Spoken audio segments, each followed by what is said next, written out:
Hey everyone, it's Richard. It's Fuller.com, and we're going to look at something a little different today. There's been a whole bunch of hoorah going on about the changes that have been coming to the game, or the changes that are in the game. And one of the big things again, gems. Gems, everybody's still freaking out about gems. Not only that, but there have been rumors going around about how the Cyber Dragon, the actual card, is going to be distributed within the game. And it's getting a little weird out there. And by Cyber Dragon, I mean this guy. I know it looks a little weird because of my software there, but yeah. This actual, well, not the actual card, but the digital version of the card in Duel Links. Because Zane without Cyber Dragon is a little weird. His Cyber Darks are okay, but they're not great. If he had Cyber Dragon, then his deck would be much more stable. And there's been a lot of things going on about that. One of the big things is that Cyber Dragon is apparently going to be released in an EX box. That was actually something that I've said several times on my streams and in other videos and whatnot, because I think that's the most, it's the best way for Konami to make a little money on it. There have been rumors going around now about it being in an EX box. There's been pictures and whatnot, and a lot of those pictures turned out to be fake. So if you see any out there, just, you know, take it with a grain of salt. But anyways, getting back to what's going on here as far as the game itself, there's been a lot of negativity, as I mentioned in the last video, about the direction in which Konami is pushing the game. And I wasn't so much a naysayer. I really wasn't. I thought, you know, well, this is business. This is what companies do. And then I started reading more and more, and somebody mentioned on Twitter this morning about how the Steam reviews of Duel Links has taken a nosedive. And I thought to myself, you know, that's reminiscent of what happened with Grand Theft Auto. Grand Theft Auto 5, you know, when it first came out, it had raving reviews, everybody loved it. A number of years went by, and things started happening that the community just wasn't happy with that game. And the Steam reviews fell right off a cliff. And it wasn't just a handful of reviews. I'm not talking, you know, a couple hundred reviews. I'm talking literally tens of thousands of negative reviews showing up on Steam. And that really, you know, it like I said, it just took a nosedive, and it made the game look as if it were heading in a really bad direction. Some people really didn't like it. But enough of that. We're focusing here on Duel Links, and as far as that sort of thing happening, and it's actually happening right now. Like I said, somebody on Twitter had mentioned, hey, you know, they were looking at the various reviews over on Steam, and I'll bring that up here. And there we are. We'll go over some of them, and we'll see what the deal actually is here. And yeah, just from looking at it here, a lot of these are very recent, or fairly recent at least, and we'll go over them. The positive ones, again, we're not really focusing on them. I know that you kind of have to take the good with the bad, which is true. Other ones that I'll probably not really be giving a lot of credence to are ones like this, where they have a whole 1.4 hours on record. Kamone! That's it. And this person is 72.8 hours on record, so they've put in some good time. So, this person, like I said, 1.4 hours, not a lot. Good game with potential ruined by a greedy company that is slowly squeezing the F-to-play options free to play. Here's another. I'm just here for the 6th soundtrack and voice acting. Everything else is pure trash. 279.2 hours. Okay, and let's see here. Here's another one from Penny Killer. Don't waste time, just buy cards in real life. This game's full of toxic players, unbalanced decks. I don't have any fun during duels most of the time, as I see is bots and global chat promoting deck, gems, cards, etc. Of course, no one gives a blank about it because global chat is just used by toddlers to discuss about how they nerfed Sylvan. He's talking about Sylvans. I no longer will play this game. I'm uninstalling it till I'm noticed for hires get nerfed. Don't worry, it's going to be a long time break till that happens. Might not even happen anyways. So they've got a lot of different things. They're not really so much about the gems, they just don't like the toxicity. And admittedly, there has been a lot more toxicity on the game lately. so we can understand them. Fur hires. They're a deck. You either love them or you hate them. I don't really like playing them just because they're boring. And people are like, oh, just because you can't beat them. Actually, I do fairly well against fur hires. I don't know why. I just do. Anyway, moving on. Oh, wow. Let's see. July 24th. Let me highlight this one and bring it up. The way this game works is that there are rotating events every few weeks. Each event allows you to unlock a character and specific cards or play against the enemy characters. You would get rewards for each event, the most important one being gems. Gems allow you to purchase new card packs, which are random, but you can see which cards are still available to pull from a specific box. The concept works great as a free-to-play model when one criteria is met: the ability to obtain currency at reasonable rate to at least keep up with those willing to shell out money. This concept has been steadily declining ever since I started playing, which leads the community to believe Konami is simply becoming more money hungry. The event rewards aside from gems have also gone downhill. The status currently is not fair to free-to-play players whatsoever. I don't think it was ever really meant to be. That was something I interjected that's not in there. Resuming. The meta moves way too fast, and they release new cards in the aforementioned boxes to only be obtained through the gems or money way too quickly. Pause quote. I do agree with that. They do move the meta way too quickly. Very good point. Resuming. They really need to listen to the community and up the amount of gems obtainable, and also work to improve the meta and the card support obtainable through these events. So far, none of these events had any lasting impact or even a short impact, as they were usually only 3 decks with almost the exact same card makeup. Pause. That's actually kind of true. Resume. I'll absolutely change my review once they start implementing long-lasting changes, but as for now, this is a well-made game, but with a terrible model that preys on people's nostalgia to pay way too much money to keep pace. That is actually a really well thought out negative review. I gotta hand it to this guy. He thought it out, and again, this was posted just yesterday by Jared Klein, and I gotta hand it to you, Jared. That's actually a very well put argument. I can agree with you on a couple of points there. Like I said, the meta does definitely move too quickly. It feels like, if you're getting 2 new boxes every month, I mean, the meta basically sticks around for what, 2-3 weeks?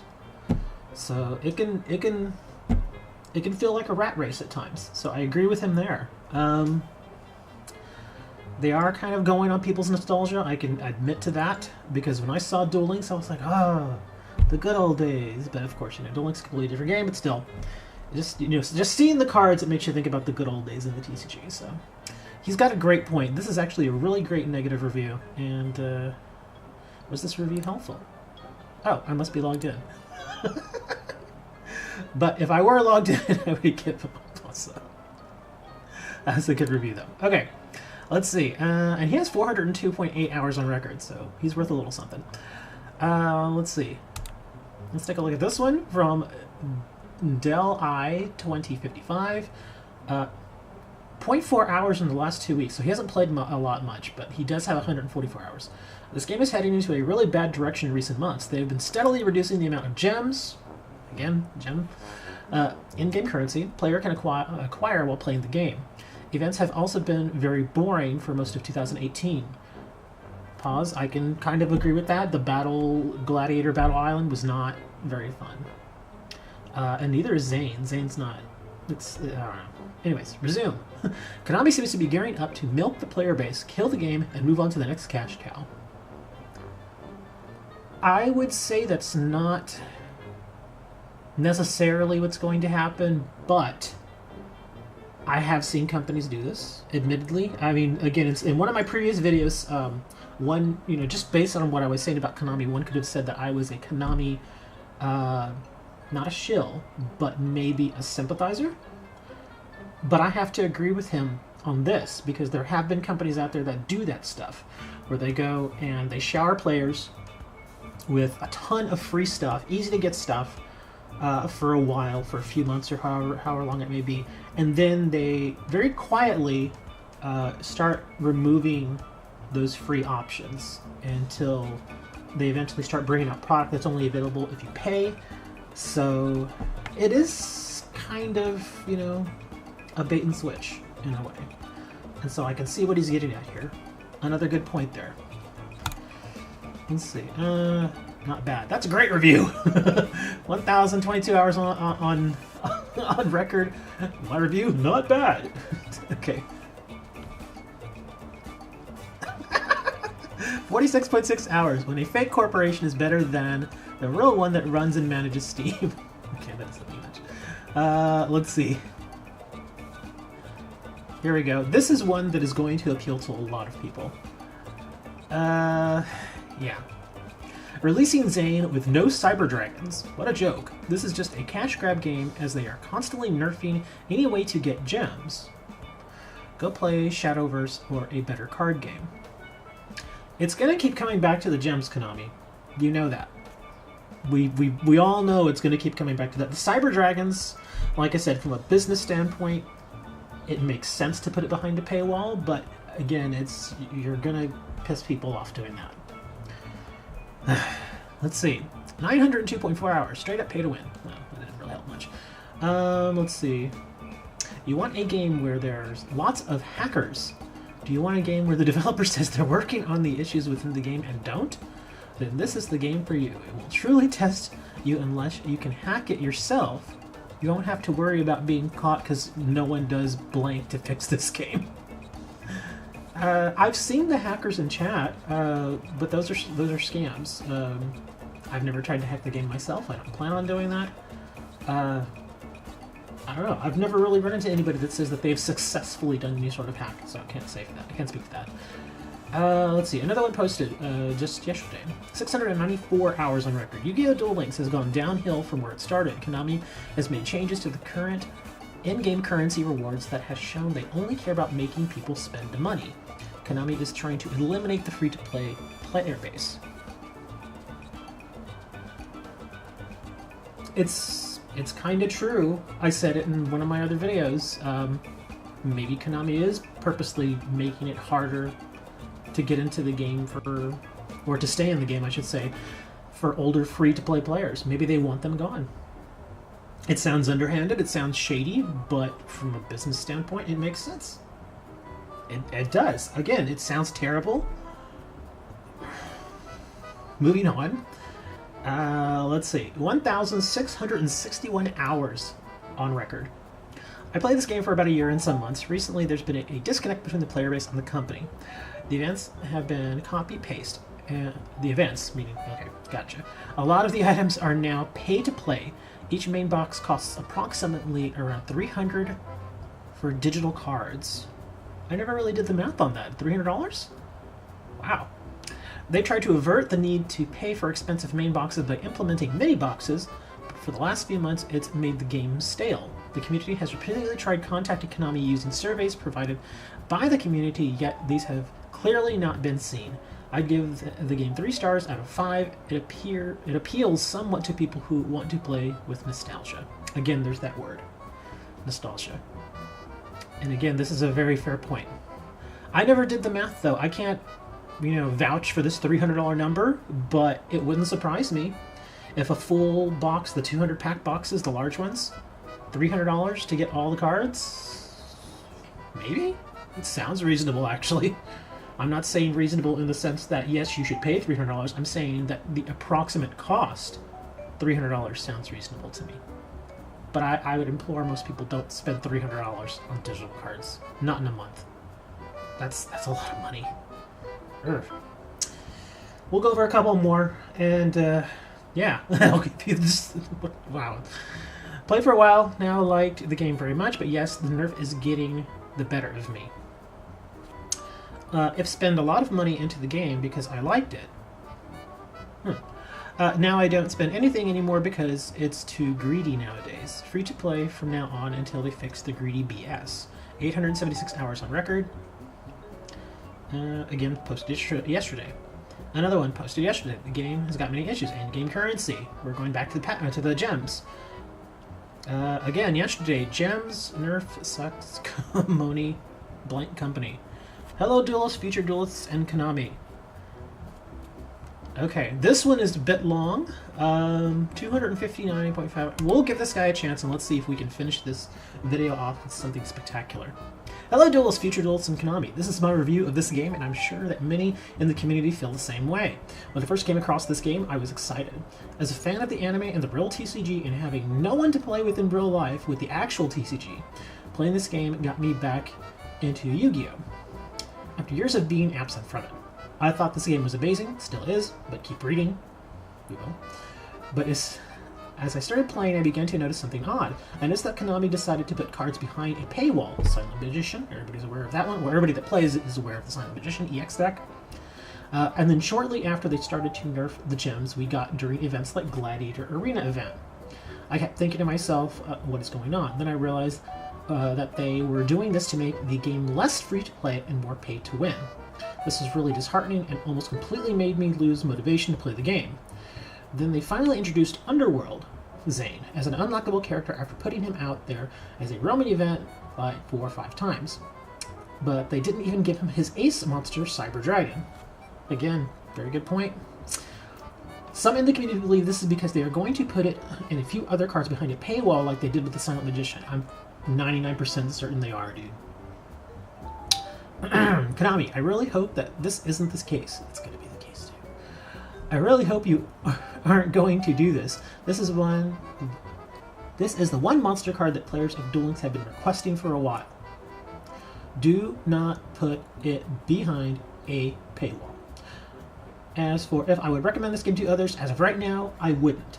If it goes in the direction that many of us in the community believe it is going, I wouldn't recommend it to anyone. That is a very, very good review. That is excellent. Very well put together. He stuck to his guns. He made valid points. Okay, now again, just, there are a lot more reviews like this. If you have time, go and read over them. Look, another good long one here. There are tons of long ones. Look at all these. These are all negatives. The point being for this video is that, like I said, people have started saying more and more how they feel that this is the beginning of the end of Duel Links. And at first I was like, well, games do this, companies do this, they shift directions and whatnot. But again, when I think about the gaming community and when I think about some of these game companies out there and what they tend to do to their player base by just punching them right in the heart and just disenfranchising them. And we've seen it in other games. We've seen it in games by Wizards of the Coast, Magic the Gathering. A lot of the players are kind of up in arms about the direction that game is going. This, of course, is a digital game, but it's a little bit different. But still, if you really want to keep on that whole thing as far as a digital game, EA and the Star Wars Battlefront 2 thing, that whole fiasco, putting so much stuff behind paywalls, it backfired spectacularly versus EA in that respect. Will it backfire here? There's a chance. Konami, I gotta say, while I understand why you do certain things because from a business standpoint it makes sense, maybe you need to realize that there are a lot of pissed off people, because just from looking here, yeah, there are a lot of upset people. I'm kind of on the fence about it because I understand both sides. As a player, I would definitely like to have Cyber Dragon just put out there for something that maybe we could earn. But at the same time, I understand that Konami needs to make money. So, like I said, I'm on the fence. But I just want to highlight some of these comments and some of these reviews because from the looks of it here, and again, these are just from the last few days. Most of them are from the last few days. Well, here's one from March, but a lot of these are from the last few days. And Konami, if you're listening, you've really angered a lot of people, man. And people are leaving the game. From what it appears, there are people who are uninstalling. And maybe you need to think about that. Maybe you need to think, okay, how far are we going to push this? How far are we going to... How many people are we going to usher out of the door before the stream of people leaving the game is unending? Do you want to keep the game around? Or do you want to just move on to, as one reviewer sit here to the next cash cow. I think Duel Links is a great game. It's fun. It's interesting. There are a lot of problems with it. As mentioned here in these reviews here, the meta moves too fast. You're releasing boxes too quickly. You need to slow it down. You need to listen to the player base a bit more. I'm not saying you need to give people more gems. Just kind of keep in place what you already have, because at least then people are used to that. But when you go, and even if you reallocate the gems from one place and put them into another, just leave it as it is for now, at least until things calm down, because you're confusing the players. You're getting a lot of people angry. So that is probably what I would say to Konami. Will they listen? Probably not, because who am I? I'm a nobody. So I don't think they'll listen, but I think as a group, if you are that upset with Konami, let them know. If you want to leave reviews like this and it is your honest opinion on the game, do it. I have not left a review myself. I might. I'll think about it, but yeah. Again, guys, thanks for checking out this video. Leave your comments on what you think about what's going on with the game down in the comment section below. Make sure y'all subscribe. I'll probably keep doing a few more videos like this, just to kind of go over the state of the game, and just to keep you all abreast of what's going on. Again, thanks a lot for checking out the video, guys, and I will see you all next time.